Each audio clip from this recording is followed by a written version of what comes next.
Good morning students, welcome to your Hindi class. बच्चों, आज हम कक्षा 10 के व्याकरण का पाठ 2 आपके समक्ष लाए हैं, जिसका नाम है वाक्य विचार। इसी पाठ के अंतर्गत बच्चों हमने पहले वाक्य के तत्व और वाक्य के अंग ये टॉपिक हम क्लियर कर चुके हैं। आज हम अपना नया टॉपिक पढ़ेंगे जो इसी चैप्टर के अंडर आता है, जिसका नाम है वाक्य के भेद।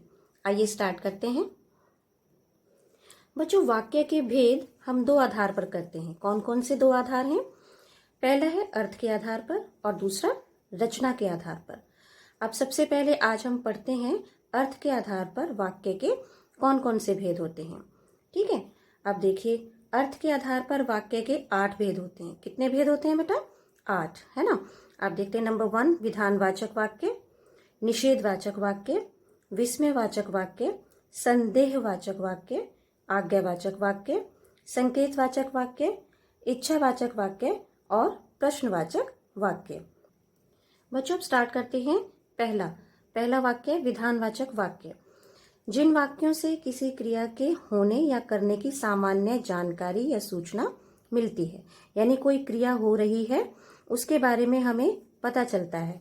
ठीक है, सामान्य जानकारी मिलती है, यानी हमें किसी क्रिया का पता चलता है कि कोई क्रिया हो रही है, उसे क्या कहते हैं? विधानवाचक वाक्य। अब सपोज यहाँ पे उदाहरण है, जैसे हमारा देश प्राचीन काल में विश्व गुरु था, तो ये सही है। तो यानी ये क्रिया हुई थी, हमारा देश प्राचीन काल में विश्व गुरु था, ऐसा माना जाता रहा है। ठीक है। अब दूसरा है, जैसे गांधी जी सत्य, प्रेम और अहिंसा के पुजारी थे, ये भी बात सही है। तो दूसरे शब्दों में हम इसको ये भी कह सकते हैं कि जो सत्य घटनाएं होती हैं या सत्य जो क्रियाएं हो चुकी होती हैं उसके बारे में इसमें बताया जाता है। जैसे एक एग्जाम्पल हम लें कि सूर्य पूर्व दिशा में निकलता है, तो ये भी अपने आप में एक विधानवाचक वाक्य है। दूसरा पॉइंट आता है बेटा निषेधवाचक वाक्य।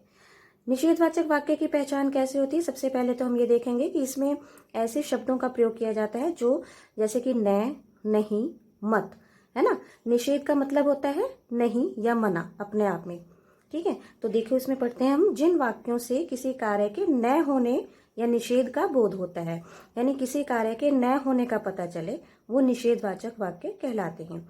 जैसे हम कहें कि ये एग्जाम्पल देखो, अंग्रेजों का आदेश नहीं माना जाएगा, तो यहाँ पे नहीं आना ये शब्द जो है, इसका मतलब ये है कि ये निषेधवाचक वाक्य है, ये इसकी पहचान है ना।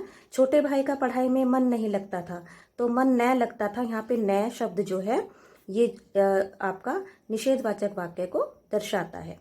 नेक्स्ट देखेंगे हम विस्मयवाचक वाक्य। अब ये कौन से वाक्य होते हैं?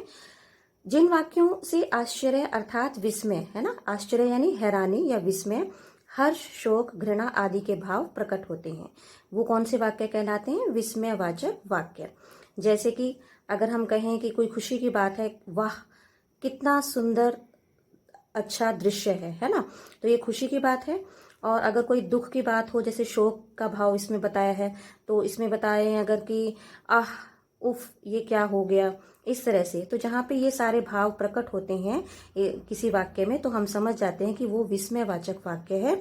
और इसकी और पहचान एक और होती है कि इसमें ऐसे वाला साइन जो होता है, ये चिन्ह जिसे हम बोलते हैं विस्मयादिबोधक चिन्ह, ये लगा होता है। ठीक है ना। नेक्स्ट करते हैं बेटा संदेहवाचक वाक्य। संदेहवाचक वाक्य, संदेह का मतलब क्या होता है कि हम किसी चीज के लिए श्योर नहीं है, हमें संदेह है या डाउट है कि ऐसा है या नहीं। जैसे कि जिन वाक्यों में कार्य के होने में संदेह हो या संभावना हो, है ना, कि यह कार्य हो सकता है या हो गया होगा। ठीक है, तो इस प्रकार के वाक्य जो होते हैं वो संदेहवाचक वाक्य कहलाते हैं। जैसे हम कहें कि संभवतः आज हमारा परीक्षा फल घोषित हो, यानी हो भी सकता है और नहीं भी हो सकता। यदि एक और एग्जाम्पल दें, जैसे शायद आज वर्षा हो, ठीक है, ये हमारा अनुमान है, हम श्योर नहीं है इस चीज के बारे में कि वर्षा होगी ही, कि शायद आज वर्षा हो।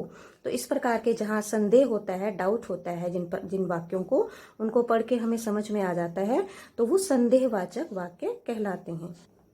नेक्स्ट है बच्चों आज्ञावाचक वाक्य। आज्ञावाचक आज्ञा नाम से स्पष्ट है कि इसमें कोई आज्ञा दी गई होती है या कोई अनुमति किसी से ली गई होती है, तो ऐसे वाक्य वो आज्ञावाचक वाक्य कहलाते हैं। जैसे जिन वाक्यों में आज्ञा, आदेश, अनुमति या अनुरोध किया जाता हो, है ना, इनसे पता चलता हो कि इस वाक्य में कोई अनुरोध किया है या कोई आज्ञा दी गई है, उन्हें कहते हैं आज्ञावाचक वाक्य।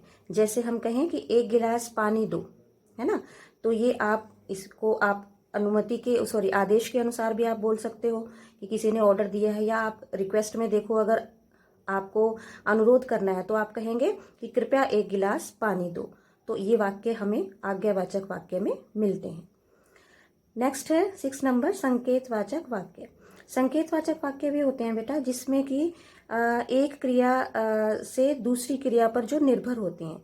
जैसे इसमें ऐसे शब्द आते हैं जैसे कि यदि वर्षा न हो रही होती तो मैं बाजार चला जाता, है ना, या यदि मैं समय पर पहुंचता तो गाड़ी मिल जाती। तो इस प्रकार के वाक्य जहाँ पे संकेत यानी हिंट देते हो और एक क्रिया दूसरी क्रिया से जुड़ी होती है, निर्भर होती है उस पे। जैसे कि एक और एग्जाम्पल हम ले लेते हैं इसका, बड़ा भाई छोटे भाई को न डांटते तो छोटा भाई अपनी कक्षा में अव्वल न आता, है ना। यदि ऐसा ना करते तो ऐसा ना होता। तो यहाँ पे तो, यदि, इस प्रकार के शब्दों का प्रयोग किया जाता है। नेक्स्ट आते हैं इच्छावाचक वाक्य। इच्छावाचक वाक्य में बेटा क्या होता है, इसमें वक्ता यानी जो बोलने वाला होता है ना, वो अपनी इच्छा, शुभकामना, आज्ञा, आशीर्वाद आदि का इसमें बोध होता है, पता चलता है इन वाक्यों से। जैसे कि आप इन वाक्यों को जब पढ़ेंगे तो इसमें आपको खुद ही पता चलेगा कि इसमें व्यक्ति ने या वक्ता ने अपनी कोई इच्छा को व्यक्त किया है। जैसे ये करें कि भगवान करे मंगल ध्वनि के नायक बिस्मिल्लाह खां साहब के स्वर अमर हो जाएं। तो यानी इसमें इच्छा है, उसकी बोलने वाले की इच्छा है कि भगवान करे ऐसा हो जाए, है ना। दूसरा है जैसे आशा है तुम अपने जीवन में उन्नति करोगे, यानी उम्मीद है या मैं इच्छा रखता हूं कि आप अपने जीवन में उन्नति करोगे। तो इस प्रकार के वाक्य जहां पे आते हैं वो इच्छावाचक वाक्य कहलाते हैं। लास्ट है बेटा प्रश्नवाचक वाक्य। अब प्रश्नवाचक वाक्य क्या है, ये बहुत आसान है इनको पहचानना। सबसे पहले तो इनकी पहचान ये होती है कि इसमें एक अंत में इस वाक्य के प्रश्नवाचक चिन्ह लगा होता है, ऐसा, ठीक है।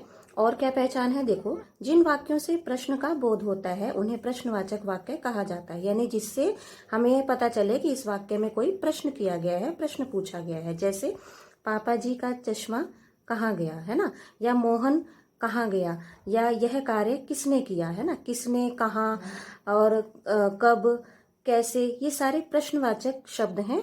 और ये जब जिन वाक्यों में इनका प्रयोग होता है वो प्रश्नवाचक वाक्य कहलाए जाते हैं। और इन वाक्यों के अंत में हम इस प्रकार के प्रश्नवाचक चिन्ह का प्रयोग करते हैं। तो बच्चों, ये थे आपके अर्थ के आधार पर वाक्य के भेद। कितने भेद बताए हैं मैंने? 8। अर्थ के आधार पर वाक्य के 8 भेद होते हैं। अपने नेक्स्ट वीडियो में हम नेक्स्ट टॉपिक करेंगे रचना के आधार पर वाक्य के कितने भेद होते हैं। थैंक यू बेटा।